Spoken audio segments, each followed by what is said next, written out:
Hey everybody, welcome back to the RKH podcast. How's it going? My name is Rami, or the RKH, your psychic healer and lawyer. I'm so sorry I haven't been on doing my episodes. I was in Japan, and then it took me a while to get back to my normal routine, and things are still shifting. But I thought, okay, today is the day where I'm going to sit down and record the last episode of our series in narcissism.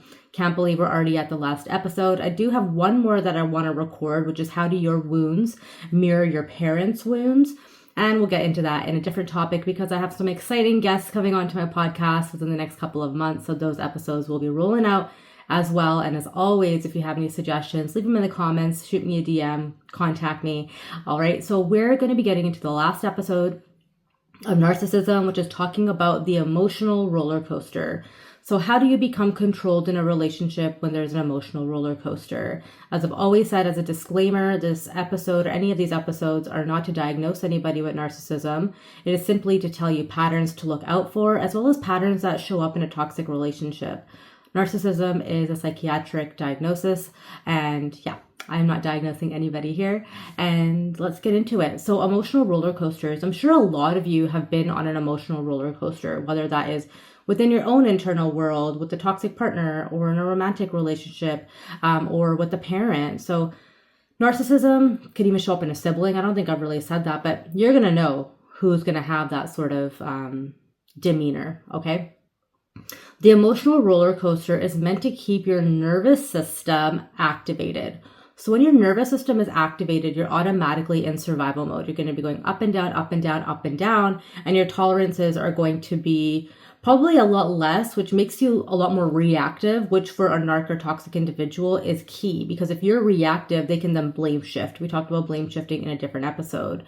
So the highs and lows in your emotions are something that are hard to control because you're on edge, you're tired, you've been psychologically abused, maybe physically abused, emotionally been kept on a string.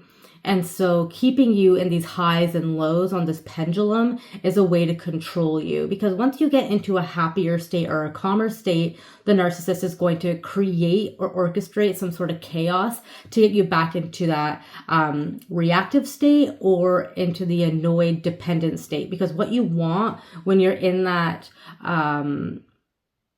low period, even though that's a high intensity emotion. So when you're in the sadness, anger, frustration, annoyance, fear, what you want is to get back to balance. So what you're going to do is maybe take blame, but you're also going to just leave it alone, and you're not going to irritate or aggravate the situation.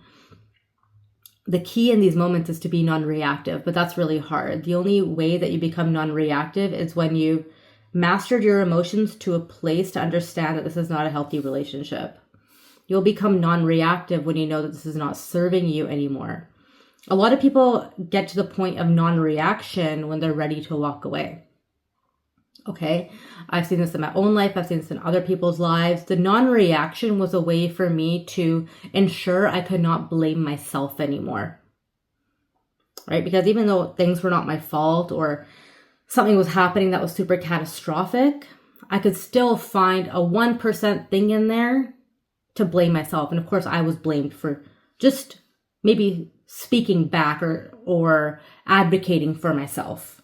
That's enough of a reason for a narcissist to really put a spotlight on that to avoid any of the abuse that they just did to you. Okay, so that's a cyclical pattern. That's also a way, again, the emotional roller coaster plays a role, because you can get into a depressive state. It's really important outside of your relationship that you are, or dynamics that you're facing with parents, siblings, whatever, that you are grounding yourself. When you're grounded, you're going to have an easier and better time to look at things rationally. And when you're grounded, you're also going to be able to see what in your environment is not serving you. So even though you may subconsciously know that where you are or who you're interacting with is not somebody you should be interacting with, you're going to be able to feel, based on your body's reaction, where you're not safe. Where do I feel safe? Where do I feel unsafe? Where do I feel happy? Where do I feel unhappy? In what moments? And of course, there's going to be those moments with the dynamics of this individual that you're going to feel happy as well. So it's not to say that any of those emotions are fake. It's just to say on what ratio and how often do you want to be in this pattern? How often do you want to be on the roller coaster? Like, people go to a theme park once a year, maybe max twice, right? Unless you're actually going on a theme park trip to like Disney World or something, or you live in California. If you were to constantly be on a roller coaster 24/7, there's absolutely no way that you would be able to function. Your vertigo would be out of control. You'd be tired, your adrenaline, you'd have spikes in your cortisol, which is your stress hormone. So think about your life the same way. You get the adrenaline rush, right? Some people like the adrenaline rush, or sometimes conflict is healthy. A little bit of conflict is healthy. That means that you're not submissive. That means that you're not a people pleaser in ways or at times. But you can't be in that state all the time, right? Conflict or disagreement and compromise is a natural part of a relationship. So that can kind of create some stress. And that's a natural part of life. Solving that conflict is also a natural part of a relationship. But you should never be on the up and down, up and down, up and down all of the time, every day, or a majority of the time. So like I was saying, the emotional roller coaster is a way for the narcissist or toxic individual to control you. Because all you want as someone that's not in those shoes is to be back into a calm state, is to not have any of these disruptions, right? You're going to ask yourself, what can I do? What can I say? Where can I be? What can I introduce to get us back to that place? Because you are the problem solver. The narcissist is the creator. You are the solver. And it's going to be like that forever. Or if they try to solve something, it's only to get you back to neutral to then raise and spike that cortisol again, to spike that stress, or to get you back in survival mode. It's not that this person will never have the ability to be conscious or be empathetic in their effort to make things better. It's a pattern. It's like a chemical imbalance. So unless they're getting help for this situation consistently and they're taking that help seriously, it's going to be hard for them to make the actual changes and progress that you require to have a healthy, stable relationship. So that question then gets flipped back to you about how much work do you want to put into that, as well as, are you seeing enough changes to ensure that you're in a healthy dynamic? And are you in a situation where you believe and trust that that could be true and that you could have equal partnership? Because as much as we love people in our lives, we can love a partner, we can love a parent, we can love a sibling. Is that person bringing positivity into your life? Is that person bringing harmony? Is there something that you're getting? And that's not to be conditional, but are you giving and never receiving? That's not healthy, right? Do you have any joy? Do you feel you're there out of obligation? Or are you there because you truly want to be there? And a lot of people will stay, once they get into adulthood, in these toxic dynamics or in these unfavorable situations because they believe they owe somebody something. They believe that they should be pleasing individuals. They believe that there is a contract that can never be broken. That's not necessarily the case, right? Because again, where do you have peace? Where do you have happiness? And a lot of us are programmed to believe blood is thicker than water. And while it is in many scenarios, there may be situations you need to make for yourself that are healthier for you. Maybe just temporarily. To allow this person to grow, to allow them to heal, to allow yourself to heal from things that you've tolerated. Right? Because if not, you'll constantly be on that roller coaster. Or if you haven't done the healing work, you're always going to be in anticipation. And if the person is actually doing the work to better themselves, then you need to make sure that you are in a grounded place to understand that. Because there's always hope, right? There's always the chance that things will progress. A lot of the kind of like intergenerational stuff that I see or with clients, or generally how I understand it and look at it, is we've been programmed to accept less, especially if you're a woman, especially if you're a person of color, especially if you're LGBT, right? If you fall into that quote unquote minority category.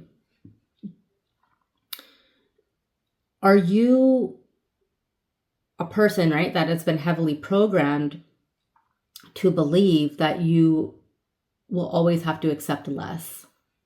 And how does that impact your life on a daily basis? Right? How does that impact your autonomy and sovereignty? How does that impact your empathy? How does that impact your relationship with yourself? How does that impact how you show up for you and what you are willing to accept in your life? Are you constantly told that it can't get better than 75%? Retraining your mind, your neural pathways in those moments is very, very important. Because if you're not doing that, if you're not retraining your mind in those situations, you're always going to accept less, and you're always going to push away that which is actually of a higher vibration. So something that checks all of your boxes. You may think you need to compromise your values. You may think you need to compromise who you are. You may think you need to stay where you're at because you made a commitment. And that's not true. That's how we are programmed to believe. That's what people believe about contracts as well, right? They are meant to give some sort of control and maneuver around uncertainty. But the moment you realize that the power is within you to make the decision, the power is within you to be happy, the power is within you to be mindful of this, you have to take accountability and decide, well, do I want to be on the roller coaster forever, or do I want to detach from it and see where I'm going to be a better person, see what I need to change in my tolerances? Very, very, very important to look at that.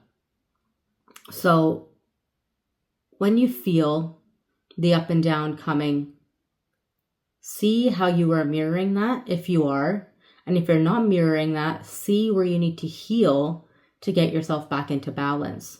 See where you can detach to get into a healthier space. Okay, because you kind of built some immunity to it. If you've been in that situation, or if you're just trying to understand it later on, that's great. Now you're going to know you built immunity to that situation, meaning you became used to it. It became a part of your programming. It became a part of your tolerance. And it shouldn't be that way. Okay? It should not be that way, because you are meant to feel calm. And a lot of us don't believe that's the case. You're meant to feel calm and peace. And anything you do, that means you're in balance in your design if you feel calm, your human design. Calm, peace, sanctity. That's what you need. That's what you require. All right? I hope that this episode helped. I hope you enjoyed this series on narcissism. Please let me know what you think. Let me know what else you'd want me to talk about on my podcast in the next episodes. If you want to work with me, you can work with me one-on-one. RKH.com. All of my links are in the description. Make sure you're following along. I'd love if you leave me a review so I can catch more people like you on the other side. And I'll see you in the next episode.